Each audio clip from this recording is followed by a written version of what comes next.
Hello and welcome to Conversations with Dr. Stephen Greer. This is Dr. Greer, and I'm the director of the Center for the Study of Extraterrestrial Intelligence, CSETI.org, and DisclosureProject.org.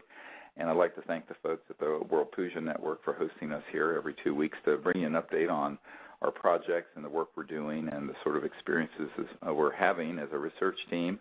And I'm really excited about today's show. This is a person who I consider a friend and a colleague in many ways. Dr. Lynne Kitei is, of course, well known to many of you listeners as the medical doctor and researcher who came forward very early on with the experiences surrounding the so-called Phoenix Lights that occurred in March of 1997.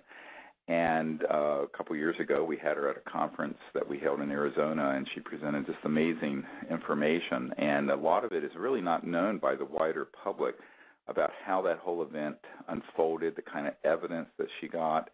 But also, and since we're on the World Puja Network, where everyone is aware of the science of consciousness and non-locality in time and space, the kind of contact that happened and how it was really a very deep, conscious level of contact during that entire episode, which is to this date one of the most mass witnessed and well-documented UFO sightings in history. So I'd like to welcome Dr. Kitei to the show. Thank you so much, Dr. Greer, Steve. I really appreciate it because, as you said, we have so much in common, and we really come from a very similar place of trying to be as scientific and as credible and professional with the data as possible. And actually, I've been anonymous for 7 years trying to find the logical source and meaning for what I had witnessed and photographed actually 2 years prior to the mass sighting as well as during the mass sighting. My husband, who's also a physician, and I had a very close sighting to our home. We live mountainside in Paradise Valley, Arizona. It's actually mountains surround the Valley of the Sun. And we have a panoramic view of the city skyline. We're pretty high up in the mountain. And so we're quite familiar of what planes and helicopters, we look at the panoramic of the city, including Sky Harbor International Airport. So we see planes and helicopters and, of course, streetlights and car lights and all that we were very familiar with. And what we saw literally and figuratively right outside our bedroom window, and I photographed, was just beyond my sense of reality. It was just incredible. I mean, here we had no interest. Both of us are healthy skeptics. One must be when you're a physician, as you know.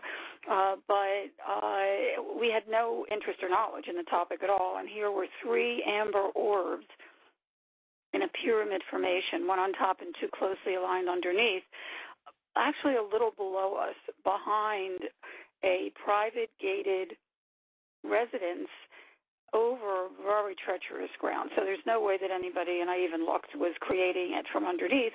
Right. And here were 3 amber orbs very closely aligned. In fact, my first thought, because I not only in private practice and in family practice and adolescent medicine for over 35 years, but I also have a company that produces video and workbook curriculums on the reality of vital health issues like AIDS and teen pregnancy and substance abuse prevention education, discovery education. Is distributing the programs as we speak.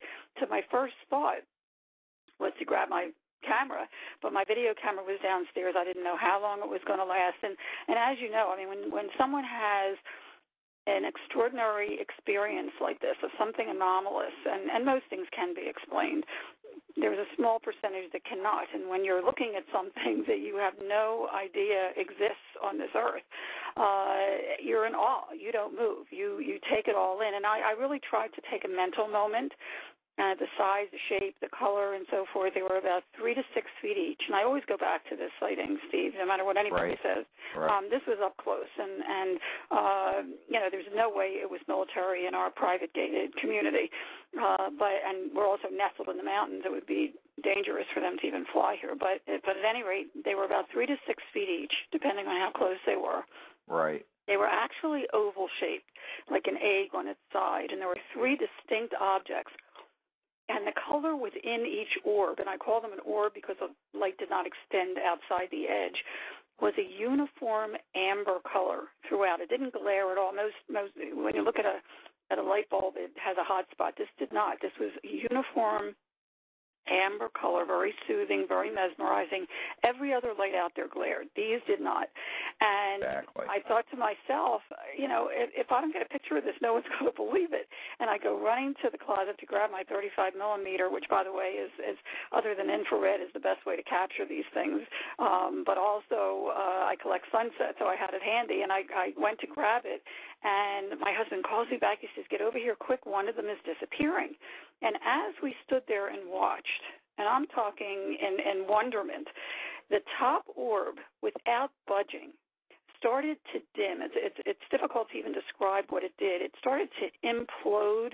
Did you ever see those dimmer switches, dimmer lights that start to get smaller and smaller? Exactly, yes. And we've had the exact same thing happen on our contact expedition. Cool. Well, very, very slowly, like mechanically. You knew that there was an intelligence behind this, started to get smaller and smaller and smaller until it was a dot, and then it went out. But I have to admit that even though we didn't see it anymore, it felt like it was still there. In fact, when all three went out, it felt like they were there for about 3 weeks after. But be that as it may, I stepped out on the balcony. I mean, where did it go? Another dimension, perhaps. But anyway, I stepped out on the balcony. I clicked a quick picture of the two lower orbs that were still there, and immediately noticed an eerie silence, as if time had stopped. It was just bizarre. And as intently as I'm watching these orbs, I have to tell you, and I didn't share this with anyone until after the mass sighting 2 years later, it felt like something was watching me. And going through my mind, I was thinking, who are you? What are you? Do you know that I'm here? I'd love to meet you. That's exactly what I was thinking. The next thing I remember, the left bottom orb started to dissipate, just like the top one did, getting smaller and smaller, and I quickly shot a picture of that. I don't remember anything else. I really vaguely recall maybe the last light going out. I don't remember going back inside. My husband was inside. I was outside on the balcony.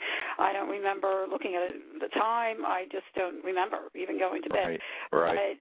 But I have to tell you, Steve, I mean, for 2 years, well, first of all, only one picture turned out at the time. I mean, that's a whole story that I go into detail in the book. But there were so many serendipitous events that happened. I've come not to believe in coincidence anymore. But at any rate, only one picture turned out at the time, but it was magnificent. In fact, if anyone is near a computer and can get on the phoenixlights.net, Phoenix Lights Network. If you Google Phoenix Lights, it usually comes up first. And get to the photo page, you'll see the topography. And this is really interesting because aside from these objects appearing in the same general area, 6 months before the mass sighting, and if you look at the first picture, you'll see there's two mountain ranges that we look at from our home.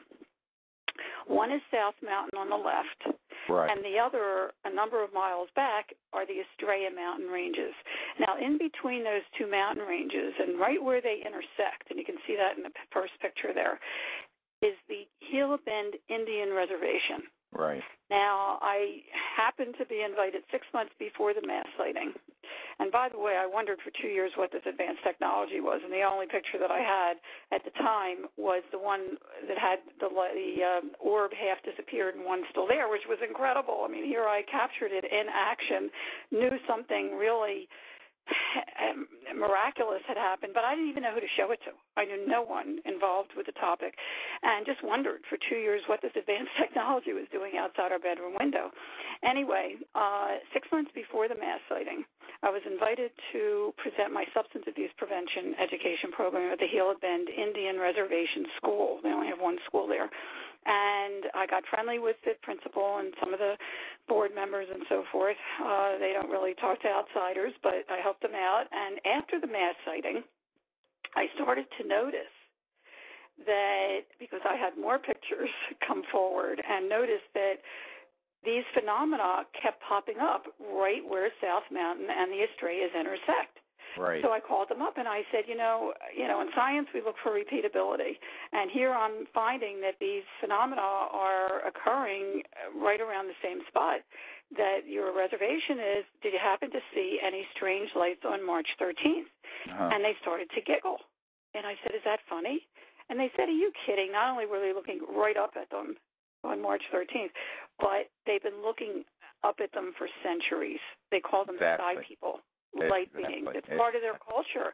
In fact, the Estrellas got the name because the Spaniards that discovered the area heard all these history, and there's petroglyphs that actually are etched on South Mountain and the Estrellas that are identical to the footage and the video and the 35 millimeter that I've captured of these orbs in triangle formation and so forth.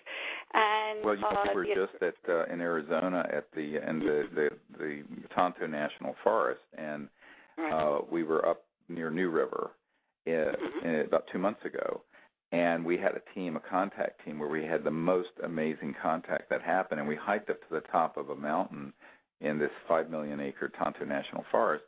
And on the top are these basalt, very old petroglyphs. And in those petroglyphs are these sort of symbols of what look like ET beings and other things that are there. And this is not a place where you would have had a village down by a river. This was a place where you would have gone up, and it's shaped like Silbury Hill. If you look at this mountain, it looks exactly like Silbury Hill in England, and it was clearly a place where they would go up to the sky. And I trust that there are many places. Contact.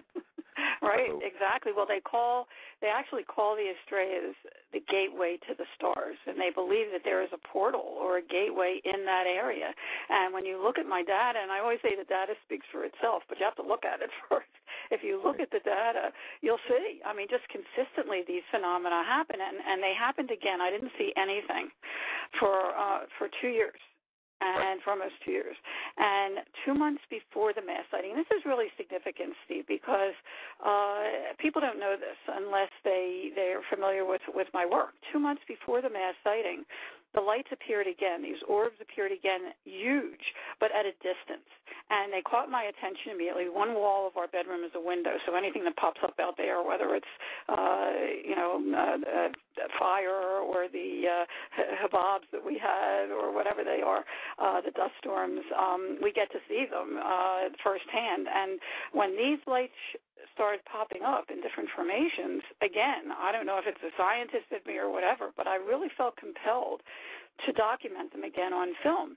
The second night of which I happened to catch the exact same phenomena, mile-wide phenomena, that I would also capture on video during the mass sighting. This is 2 months before, January 23rd, 1997. That's right. Head on, turning into a V. Now, if you look at the photo page, you'll notice the first picture there, I was shaking because I had seen three lights appear at about 8 o'clock. My husband was at a hospital board meeting at the time, and I noticed three lights, and I figured, enough, I'm going out and videotaping them, and I grabbed my video camera, and it was fully charged, by the way, and I got out to the front area, and I got about 18 seconds worth, and the battery went dead. That's right. And you know what happened? We were just at an event where we were in Florida, and we were having contact. When Pete, you see the videotape, you're not going to believe it, these orbs, but we're talking within 20 feet of us. Every single battery on site got zapped to zero. And well, there you go, but I had no idea. This is a known electromagnetic effect. Yeah. We've had this happen hundreds of times. There you go. We had 20-some people there on the beach with us at Marco Island, and these objects came from the Gulf of Mexico, and one actually launched from the Gulf and then landed in a grassy field where we were within 20 feet of where we were meditating and making contact. And suddenly everyone, this was nothing just one or two people saw, these brilliant lights began to come on and off, and all the electromagnetic systems that were out there, even things that were fully charged, had brand new batteries in them, started just going zap and went to almost zero, although we did get everything filmed. But that's a known phenomenon. Right, and actually it happens with pilots quite frequently, and I'll get to that because military jets were sent out on March 13th. I'll talk about that, and that actually happened. But at any rate, about a half hour later, when after the battery went dead, I went inside, and by the time I got outside, it was gone. About a half hour later, about 8:30. My husband comes up the drive from his meeting, and I go outside, and I said, honey, remember I told you I saw three lights? And that was the first time I had seen them since 95. There were 3 lights in a row, equidistant from each other, far west. I said, well, about a half an hour ago, they were right in front of South Mountain, and I knew that they were in front of the mountain because there's red blinking lights on the mountain alerting planes coming into Sky Harbor, which is just north of the mountain range. Right, so they were below They were top. definitely lower, yes, definitely. But at any rate, I said they were right there, and as I'm pointing, Steve, they reappeared in the same spot. And it was like, whoa. I mean, I know that you've had experience like this, but at that point, it was like, gee, what is going on here? So I ran upstairs. I grabbed my 35 millimeter. And again, I've come not to believe in coincidence, and 35 millimeter is really an exemplary way to study and analyze these pictures because they're on a negative. But at any rate, I got out on the balcony. I'm ready to shoot the 3, and suddenly 6 lights across, massive span, over a mile wide, equidistant, totally equidistant, pop up above the 3. I was shaking. I mean, not having had an explanation for the sighting in 95, the close sighting in 95, and then having this gigantic thing appear out of nowhere, I thought, my goodness, what is this, a mothership or a fleet? And I started clicking away. Good. And I actually caught this head on, turning into a V shape, and you can see those pictures on the photo page on the phoenixlights.net website. And it was so unnerving, Steve, that I was tossing and turning all night, and by the morning it was like, okay, there must be a logical explanation for this. I'll just hunt it down. Somebody else had to see this. It was massive. So I called around. There's a long story to that that I share. And I finally got a hold of air traffic controllers at Sky Harbor International Airport who saw the same thing at the same time. In fact, they were more excited than me. One of the fellows who's a meteorologist got on the phone first, and he's a really mellow guy, and the first thing he said, did you see the 6 lights that were taking from each other hovering in formation last night at 8:30? I said, yes, that's why I'm calling. He says, well, actually, there were 3 at 8 o'clock. I said, I saw those too. Right. He said they looked on radar in both instances, did not show up on radar. Right. Which was alarming to them because it actually appeared in Class B restricted airspace. There's a 30-mile radius around the center of the airport where any aircraft that comes into that area, particularly 1,000 feet altitude as these phenomena were, must call into the tower, and no one did. So they immediately got their binoculars to look. And in their own words, they described 6 points of light, totally equidistant from each other, massive span, that seemed to be attached to something, but they couldn't quite see what it was attached to. In fact, you would hear that again and again on March 13th, not only that description, but also craft, which I'll get to in a sec. But and the meteorologist says not only did they see this, but it turned against the wind as a unit while I'm taking pictures of it at the same time, and then moved in synchrony behind South Mountain. So I said, so what was it? And there was silence, and then one of the air traffic controllers said, beats me. I said, you're air traffic controller. You're supposed to know it's in our airspace, and this was in restricted airspace. You don't know what it was. They, at that point, established it was definitely nothing that they could even imagine being there. It wasn't flares. It wasn't people with balloons or parachutes or anything that they could imagine.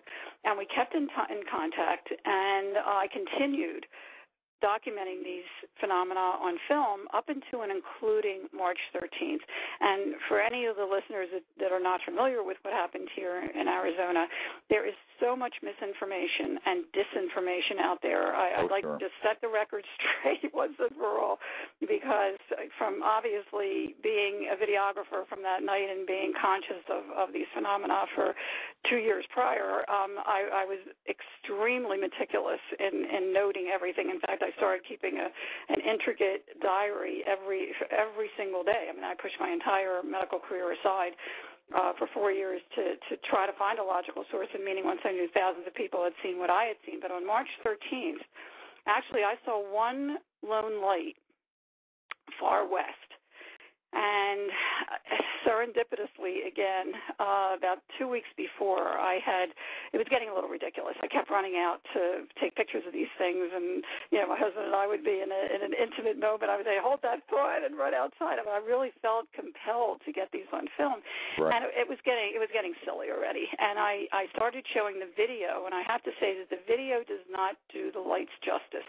In the video, they're much smaller, they flicker, they're white, could be mistaken for flares for somebody with an untrained eye, even though the formations themselves are very compelling. So I started showing them to my friends to see if anybody knew anyone involved in the UFO field.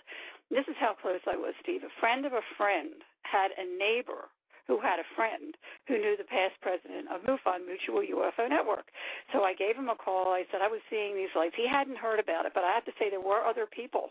In fact, one of the other videographers that shot an arrowhead with a group of MUFON people, he had called MUFON to his home because he was seeing these things as I was for days before. And he hadn't heard about it, but he referred me to a field investigator, and I said, I have a picture from 95 that I'd love someone of credence to take a look at as well. I know it's authentic, but I'd like somebody to look at it and analyze it and so forth. So he refers me to a MUFON field investigator for the following week. We had an appointment on Wednesday. Tuesday, he calls to cancel or postpone. The only window of opportunity I had for another 2-3 weeks was Friday morning. He says, fine. Well, little did I know, Thursday night, Hale-Bopp is clear in the northwest sky. Thousands of people are outside looking purposely at the sky for a glimpse of the Hale-Bopp comet, when they also caught a glimpse of a 1 to 2 mile wide, in some very credible reports, formation of these lights that seem to be attached to something, V-formation, or craft. And by the way, and we're talking very low gliding. Some people said it was rooftop. They could have thrown a rock at it. Totally silent, whatever the phenomena was. And again, there's so much misinformation out there. I mean, we're talking, these phenomena started, we have witnesses that started seeing them about 3 p.m. in the afternoon, daylight. Yeah, give the date of that. Yes, this is March 13th. Right. 1997. About 5:30, there were witnesses, Native Americans actually in New Mexico, that were seeing these phenomena. 7:15, I have reports from California. 11:30, there was a whole commercial crew and 140 passengers that were on their way from Phoenix to California. This is a really interesting story that I'm just sharing for the first time in the latest edition of my book. They have stayed anonymous for obvious reasons, but they see this mile-wide phenomena hovering over Vegas, covering Vegas, and called into the radar tower to ask if they're getting anything. And another commercial airline called in all frantic because they were right near it, saying, what the hell is this, and et cetera. And suddenly a different male voice comes on, very authoritative, tell me exactly what you're seeing and where, and, all this. And they had kind of freaked them out, and they said, we're not seeing what we thought we saw. It must have been a mistake. And they continued on their way. Well, about a half hour later, you're going to find this really interesting. And I'm sorry I'm getting off the track, but it's an interesting story. About a half hour later, they see, and they're at 30,000 feet, they see a bright light about a mile away and realize that it's a flare. And almost simultaneously, a military jet with afterburners on the opposite side of the plane going in the opposite direction goes right by them, even closer. And one of the pilots almost, jumped out of their chair. And they were freaked. They just knew that somebody was trying to tell them to, keep a lid on this. And so, all this is going on March 13th. Also, about 3 a.m. the next morning, there was a call from an alleged crewman from Luke Air Force Base to the National UFO Reporting Center, Peter Davenport.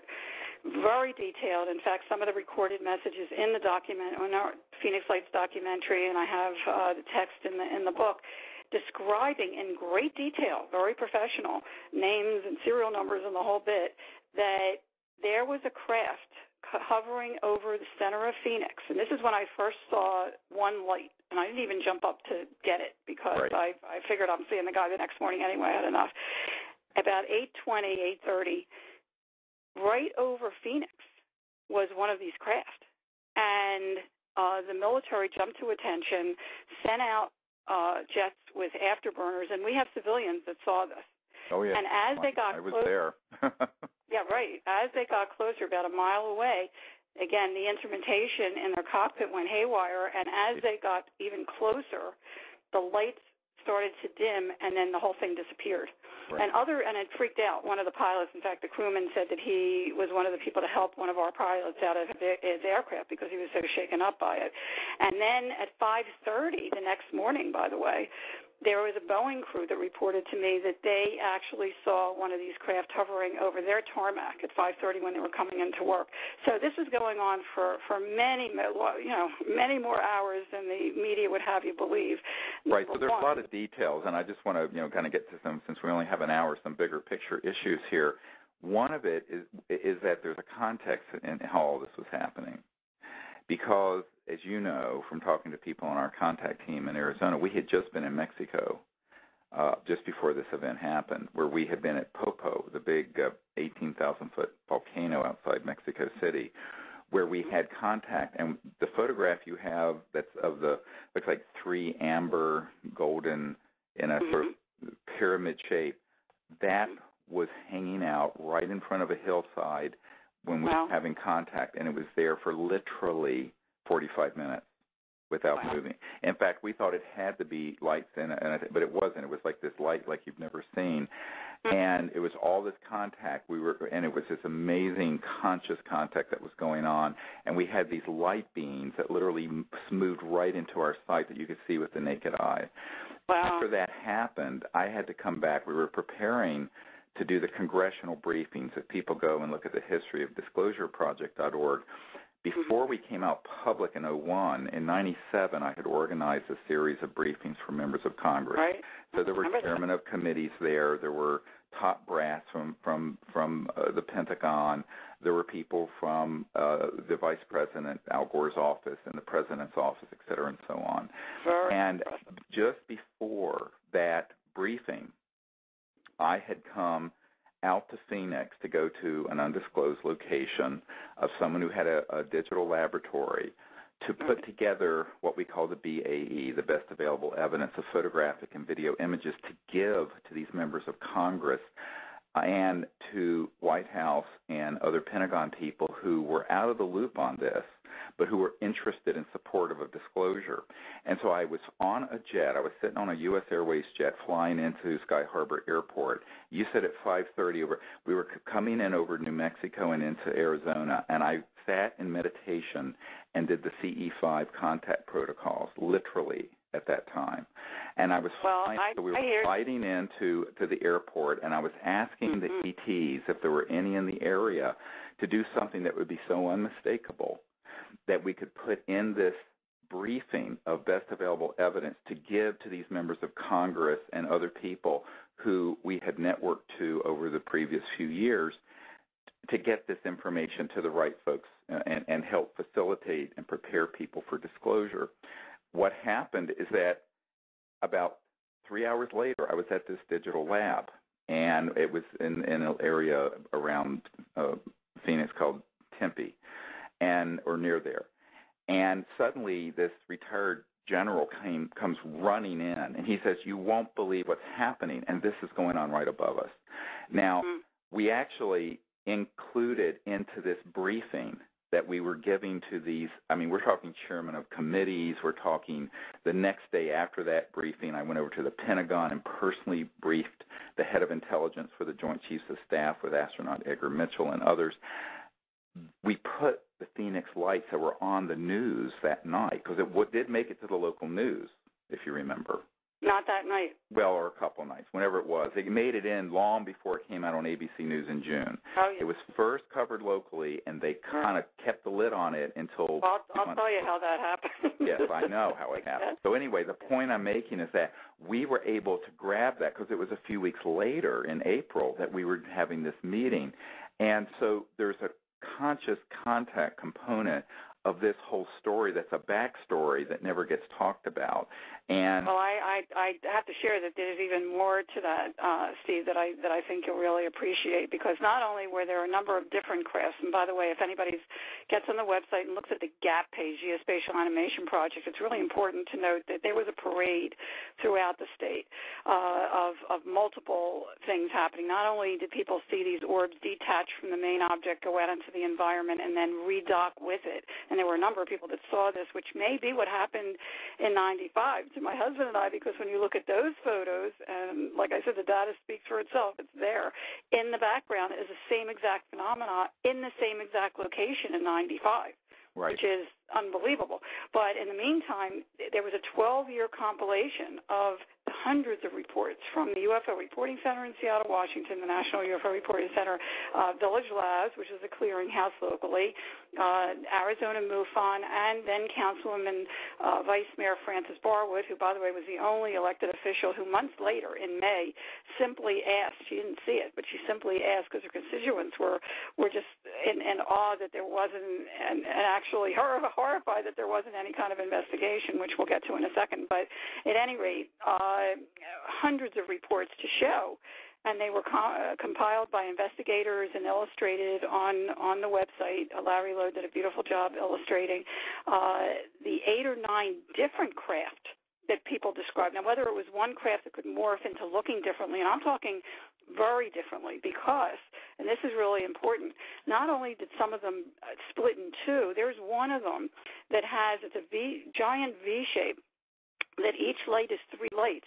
I found in my inquiry after the mass sighting that 1 month before our mass sighting, on February 19th, 1997, and there's 2 videos that civilians captured that are identical to what two different craft that people were seeing here throughout Arizona. One of them, it's just miraculous. So, in fact, we have it on the cover of or the latest edition of our documentary, because it just blew me away that there was a similar mass sighting 2 months before ours.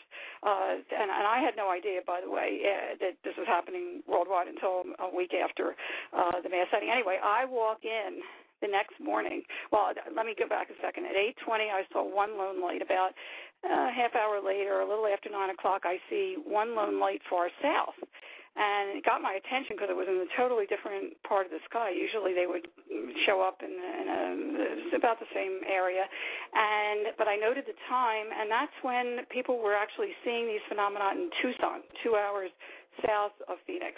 Right. About 10 o'clock, it was, they usually do the advertisements about 10 o'clock.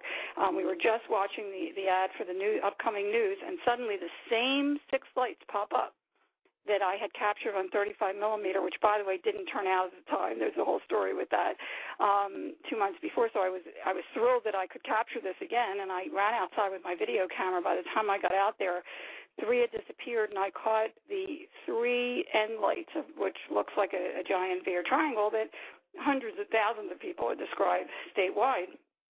And I was thrilled that I had captured something. Walk into this guy's house the very next morning. Now, mind you, we had canceled from Wednesday to Friday, and the first thing he says to me, this MUFON investigator, is, did you see the mass sighting last night? I said, well, we saw something similar to, what I described 2 months ago. He said, no, you don't understand. Hundreds, if not thousands of people saw this mile-wide triangle formation, V formation of lights or craft, and NBC was coming to interview him in a half an hour. I said, whoa, I used to do health reporting in the early 80s, actually in the 70s in Philadelphia with Jessica Savage, and then in the 80s here for NBC. And I said, I don't know what we're dealing with, if it's a hoax or military or whatever, but it's not about me anyway. It's about the data, and it always has been about the data. I've shared from day one, and I said, take a copy of what I took last night so people can see what we saw, and I'm out of here. And in the meantime, I called the air traffic controllers again, and they saw the same thing at the same time. I was documenting this also in Class B restricted airspace. By 4:30 that afternoon, my video was plastered on every news station. It was just really exciting. And by 9 o'clock, there were a couple others. There's a couple boomerangs and the arrowhead. Well, this was like, Steve, I mean, now thousands of people saw what I saw. What is going on here? That's right. And the following week, I see Jim Delatoso, who was an investigator, actually had a computer lab here and was also analyzing pictures from all over the world that he was showing from his vast database, these triangle formations of orbs that just blew me away. I mean, that was the first I ever heard of it, that this was happening worldwide, from Germany and UK and Israel and Iraq and all over the world. And that really set me on a journey to find a logical source and meaning. And I started keeping a journal, ended up with a 750-page journal 4 years later of incredible data. I mean, as you know, and I'm sure most of your listeners know, that these phenomena have been showing up since human documentation began. And, you know, not only are there drawings. Well, it's interesting because we were just, you know, in England last year. We have some amazing photographs that are. We'll be in this new film that's coming out that we're working with, cool. Which people can find out about at Sirius.neverendinglight.com, Sirius, SIRIUS, .neverendinglight.com. And in this, when we were in England, there's a place there near Alton Barnes where there have been a lot of the most amazing crop circles that have appeared over the years. And there's a hill called Golden Ball Hill, and there's also one called Shield Hill. So back in the Roman and even Celtic times, people would see these golden amber orbs and spheres. Well, we're there doing this, and suddenly one pops up right outside our circle. It looks like the sun has risen, literally, and it's the most amazing photograph. And what you find is that this is not, it's been going on since the beginning of human civilization, and of course it's always been mythologized, but in reality, what you find is that often within those energy fields are an entire craft filled with people. In other words, I remember going to Belgium, and if you remember near the German border in Belgium back in the early 90s, late 80s and early 90s, there was this whole wave of these sightings, and I went over there, and when I just had formed CSETI.org, and I went over, and, you know, this is now 21 years ago, and we were over there, and I interviewed these police, well, they call them gendarmes, which are sort of like police, military police, and they were near this little town. It was near Henri-Chapelle, and there was a massive triangle about 800 feet on each side that had fully materialized over a square of this little town right above the steeple. And it was like 10:30 at night, so everybody was going, good God, what is this? So they go out. Now, the part that got left out of all the UFO organization reports and the military report, because the Belgian Air Force got involved with this, NATO got involved. We actually interviewed the Belgian Air Force people and NATO folks. The thing that is left out, and it's left out because people are trying to maintain their credibility by trying to squeeze this phenomenon into a linear 20th century box. Right. And let me tell you what happened, is that this massive craft that was the size of 3 football fields on each side, the same size as the one that we had in Mexico that came from the volcano towards us. This suddenly collapsed and just instantly morphed into a red-orange orb that was just hovering there, the size, he said, of like a soccer ball. And it went from there to and vanished and went straight instantly. Right. So this part of it is what was, well, let me finish. This part of it is what was covered up by the, because it didn't fit into linear understanding. And one of the things that we have to bring out in this new film that we have this Emmy Award-winning filmmaker doing with us is the transdimensional nature of interstellar civilizations. If they're interstellar and they're here, they have to go between dimensions to get here. They can't go linearly. And this is kind of common sense if you think about it, because if you're going at the speed of light, if you're from the Andromeda Galaxy, and it's 2.5 million light years from here, even if you go at the speed of light linearly, it's 2.5 million years each direction.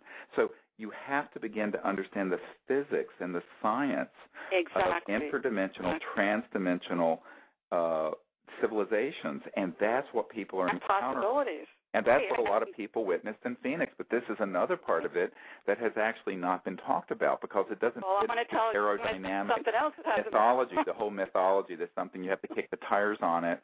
and it's got to be this sort of machine. I said, well, if it looks like that, it's made by Lockheed Martin. You know, we've been building anti-gravity devices since the 50s.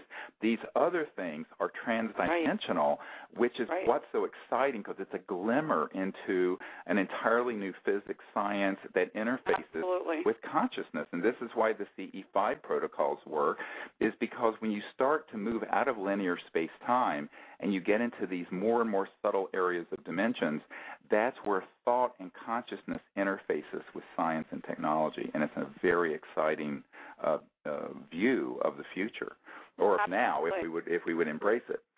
Absolutely. Well, that's why I'm sharing for the first time in the updated version of my book of what has happened since I came forward in 2004 after 7 years of anonymity, data that actually was analyzed by a Navy optical physicist, Dr. Bruce Maccabee, way back in '98. The first and the last pictures, and they were up there on the website, the phoenixlights.net, and they're also the 21-page report is there as well.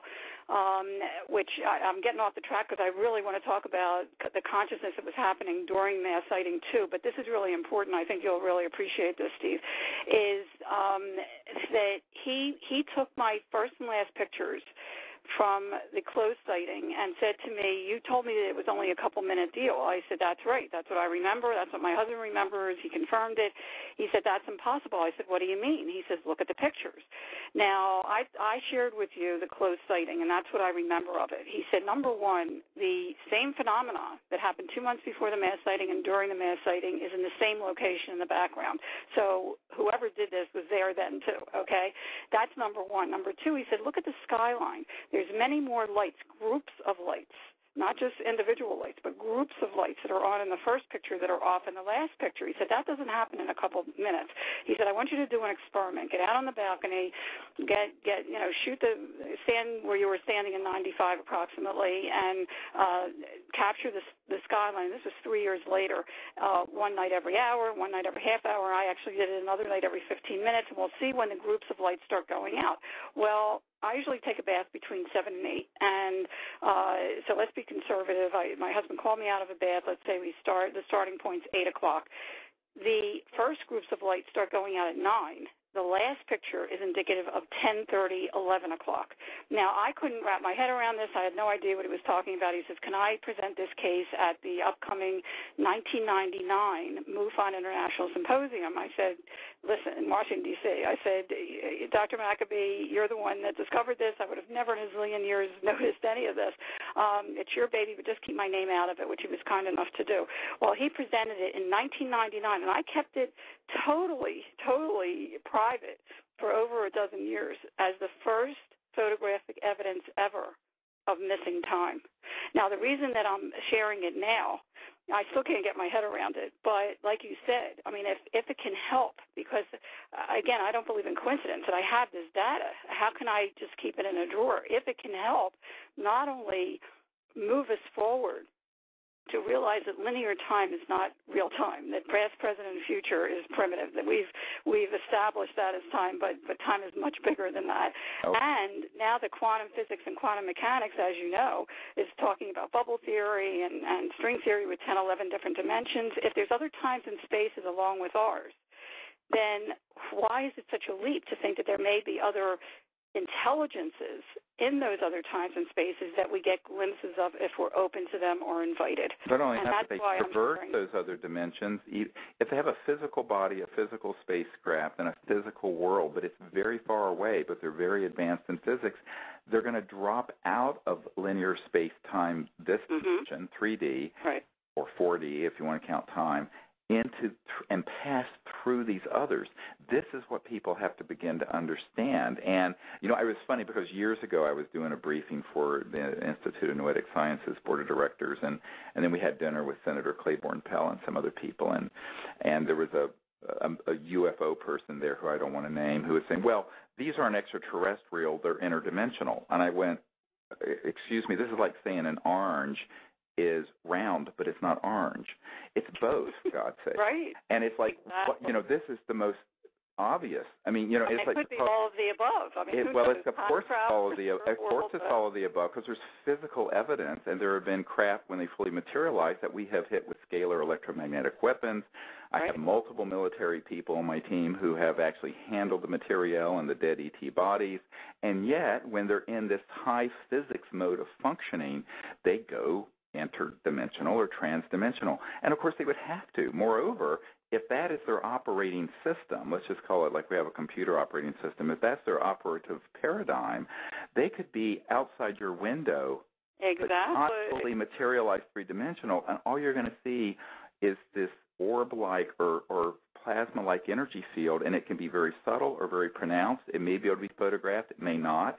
It may appear on radar, or it may not, because the materiality of it, if we can call it that, is dependent on, it's just like you said earlier, a rheostat, a dimmer switch, where it can be moved further into this dimension or further out into these trans-dimensional energy forms.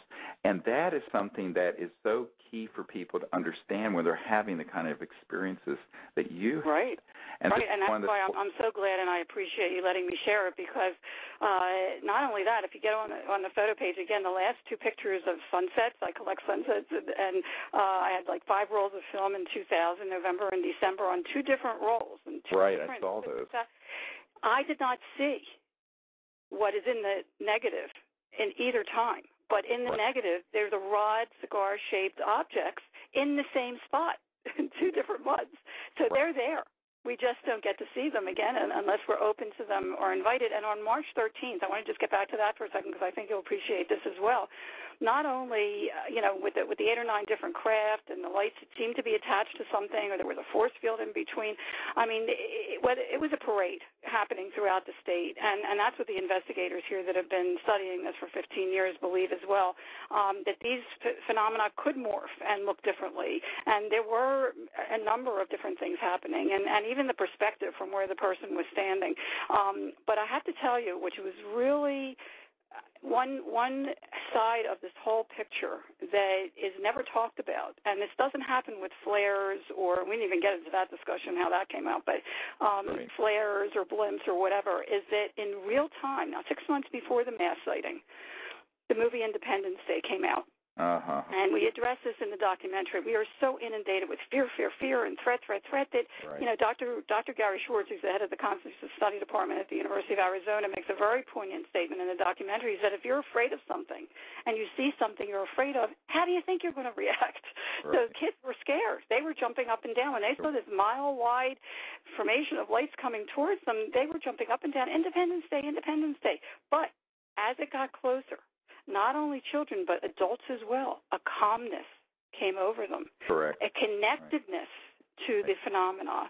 In fact, there has not been one report, not one, Steve, in 15 years of harm, threat, or abduction associated with the Phoenix Lights. I can't speak for other things, but there is not one report. It's the total opposite. People were in awe and wonder. People still say that it was miraculous and that they feel blessed that they had this experience. And actually, as the phenomena passed right over their heads, and some people, it was right above them. I mean, they literally, we have a couple of witnesses in a pilot in the documentary. The wells, the giant wells, they call them, or canisters of light, were right above them. And as this is happening, they felt a connection to the phenomena, and some of them even had telepathic messages telling them to stay calm and that it wasn't here to hurt them. So there was a lot going on, and like I said, that doesn't happen with flares. No, exactly. And the other thing is that this is so true because, you look at, in the last 2 years, there's been something like 18 terrifying movies that have come out of Hollywood, from Battle Los Angeles to whatever. And about $2 billion have been spent on this psychological warfare rubbish coming out of Hollywood. And what was fascinating is that back in 1997, right when this was happening, I'd gathered together the first sort of volley, as it were, of these top-secret witnesses that were going to meet with and brief these members of Congress and people from the Vice President's office, et cetera. And one of the people who was there was a man who had sat on an interagency committee back in the 70s, 74, that and what he was going to say, but the intelligence community took him out of the hotel that we had us all staying at, the West End Hotel in Georgetown in D.C. the night before these meetings, because they did not want him to share what I'm about to tell everyone. And he was going to tell all these members of Congress, and some of the people that were chairmen of committees, by the way, and oversight committees for the U.S. government. He was going to tell them that he was on an interagency board and that he could confirm what Carol Rosin was told by Wernher von Braun, who invented the Hitler V-2 rocket, and that is that they had these anti-gravity devices that were man-made and creatures that look like aliens but aren't. They're completely robotic kind of things like grays and whatnot, and that they had a plan at some point after they had kind of milked the world all they could out of the Cold War, and then he said there would be global terrorism. Now remember, this is 1997, but the thing that would follow that would be the alien threat from space, and that it was all completely a false flag machination of people who are making trillions of dollars from this game. And he was going to testify about the fact that even when he was involved in these committees back in 1974, that it was fully operational, that they could launch a hoaxed alien invasion type scenario and it would fool everyone.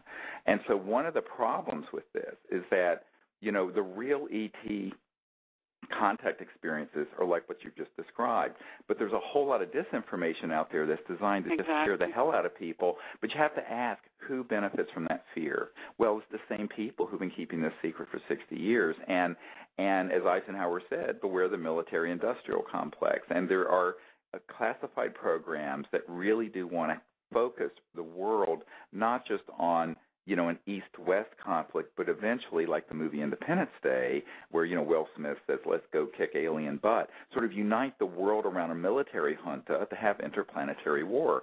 And Douglas MacArthur, his last speech to the country, General MacArthur's last speech to Congress, he said World War III will be interplanetary.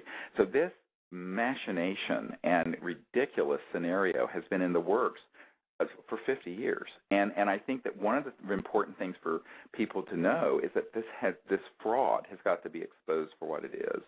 And people are being totally manipulated, and Hollywood, and also, I hate to say it, about 90% of the UFO subculture is complicit either wittingly or unwittingly.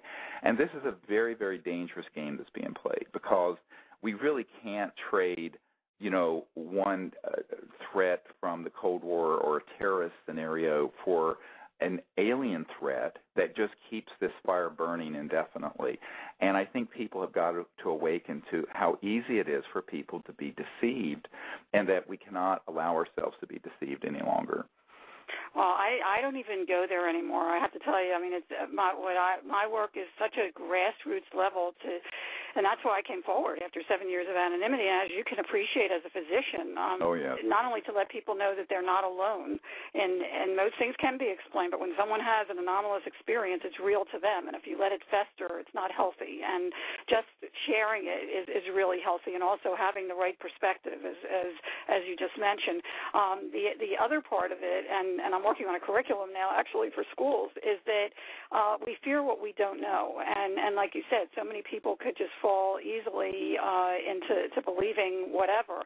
And that's why it's important to study the data and to really look at what really happened here in Arizona, because there is so much data. In fact, some of the witnesses, I know we don't have time today, I hope we can revisit this, but some of the witnesses shared with me that they had near-death experiences as children that was reawakened by the mass sighting. And I found that really curious, because I did too, and I go into detail in my book, The Phoenix Lights of Skeptics' Discovery that we are not alone, and share my near-death experience. But what was really poignant to me personally is I thought, geez, you know, could there be a connection? And this really gets into the whole consciousness thing, not only in real time where people changed miraculously into a positive connectedness with these phenomena, but long term, I mean, people changed their eating habits, went into the environmental movement, the peace movement. I really woke up to the fact that we're not alone in this universe. But at any rate, when people were mentioning to me that they had these near-death experience, I thought, could there be a connection between all unexplained phenomena,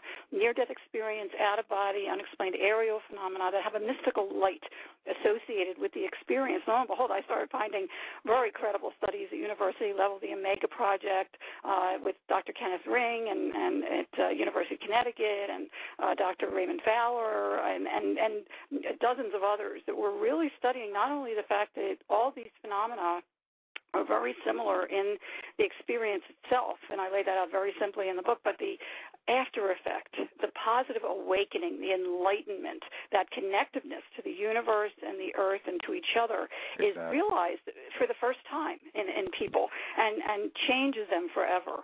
So it's really important to look at that aspect too when you're talking about a real anomalous experience. And I started calling all unexplained phenomena ups and up because they are an up, because it is so positive and so life-altering. And, we have a choice of whether we want to experience it or not or learn about it, and you can have that positive transformation by just reading and learning about it. I just urge people to take a look at the data because it really is profound and important. And now I'm working on a curriculum called Out of the Box for 5th to 12th grade because there is nothing, Steve, absolutely nothing in our classroom. And that's actually and that's really an important point. We have a man on our team who's been teaching college-age students about this, and he's been using the disclosure book as a sort of a textbook for them. But I think that, and I think that's happened in a few other places, but that's something that really needs to occur. And it's like people have been miseducated and kept out of something that's a very big part of the story of the human race, but also the science and technology of the 20th century. And so, here we are still burning oil and gas and coal when classified programs have been studying this type of physics for a very, very long time, and have had operational systems since before I was born, and I'm no spring chicken. So I think that this is really important that kids understand that, and I think it's great that you're doing it. We're about out of time, so if you would like to share your website so people can find what you're doing and people can see the kind of evidence and things that we want to include in this film that we're doing at serious.neverendinglight.com, and so people can see what you've done in your books and videos. Well, thank you so much, Steve, for letting me share. There is so much more to the story. We didn't even get into how the story unfolded, which is in and of itself extremely poignant and important, how the puzzle pieces that fit together when a USA Today article came out on June 18th and opened it up to international scrutiny, and the very next day our former governor calls a press conference and makes a joke out of it, bringing one of his aides in an alien head. Yeah, I remember that. Well, he's come clean now. Well, then 10 years after the 10th anniversary, he finally shared that he saw it, and it was not of this world. I mean, there is so much more to this story. So I do hope people, I had a 750-page journal that I squeezed the best into 250 pages and just came forward with the 3rd edition last year with what's happened since 2004 when I came forward after 7 years of anonymity, including the missing time story, and so much more. I mean, there is so much more to the story, and so I hope people pick up the Phoenix Lights, the Skeptic's Discovery That We Are Not Alone, our documentary, which also keeps evolving. Astronaut Dr. Edgar Mitchell is in it. We have some wonderful, wonderful people in it. I wish you were in it, Steve. Maybe one of these days we'll have to get you in it as well, because it keeps evolving, and we've won over a dozen International Film Festival awards, which is unheard of for a documentary, especially one of this genre, the Phoenix Lights We Are Not Alone documentary. And then the website, thephoenixlights.net, is packed with information, not only news reports, the latest updates. We have the photo page, which is a really unique collection, the only 35-millimeter evidence of these global phenomena, which now, when I came forward in 2004, Steve, the official and accepted, except for the witnesses and investigators, of course, explanation of the Phoenix Lights was that it was merely military illumination flares, and it has never been reenacted, even though the military tried. Nobody knows this unless they read my book. 3 years after the fact, they tried to reenact it, 3 Air National Guards, and it was a joke. In fact, the footage is on the news page on the Arizona. Oh, yeah, the difference is so obvious. And well, you just have to look at the data. So I hope people do and enjoy it, and contact me if you have any questions. I love to hear from people, and also share because it is very cathartic and healing to share your experience, and keep looking up. Thank you so much, and I hope there is so much more to the story, so I hope we get to talk about it. Well, we'll have to do it again another time, and we'll be touched about with what the best of what you collected perhaps can be in this Emmy award-winning filmmaker's film that we're working with. That's wonderful. We're Good luck. planning to come out in December of 2012, and so that we're really on a fast track for that. So folks who want to find out more about that can go to disclosureproject.org. And CSETI.org. And that's what it's going to take, Steve, because it's teamwork, and it's all joining together to really make this happen and get the credible and information out there in a professional way, and so people can really see what's really going on. Yes, Thank we're you going to so put the much best of the best in this, as well as the understanding, because over 50% of the people think that the UFOs are real and that we're not alone in the universe. What's not understood is what's behind the secrecy. What is the science of these technologies? What does the transdimensional perspective bring to our view of the current world and the future? And how are we going to make peaceful contact? And I think that, what can people, the average person, do? And one of the things I point out to people, we now have thousands of people around the world who've learned the CE5 protocols and are going into these groups that we have that coordinate globally on the same night each month to do the protocols, where there are amazing contact experiences happening from Malaysia to South Africa to China and all over. And so this is the kind of thing that happens and can happen now in the the age of the internet and social media that couldn't happen 10 years ago. So it's very, very exciting what's happening. Yeah. It is. Well, in fact, thank you for sharing your time with us, and I'd like to thank the people at the World Puja Network for letting us have this time every 2 weeks. And you've been listening to Conversations with Dr. Stephen Greer, and I've been joined with Dr. Lynne Kitei, a fellow physician and a sojourner through these worlds of light and consciousness. And I'd thank you very much for being with us today, Dr. Kitei. Thank you. Keep looking up. All right. Bye-bye.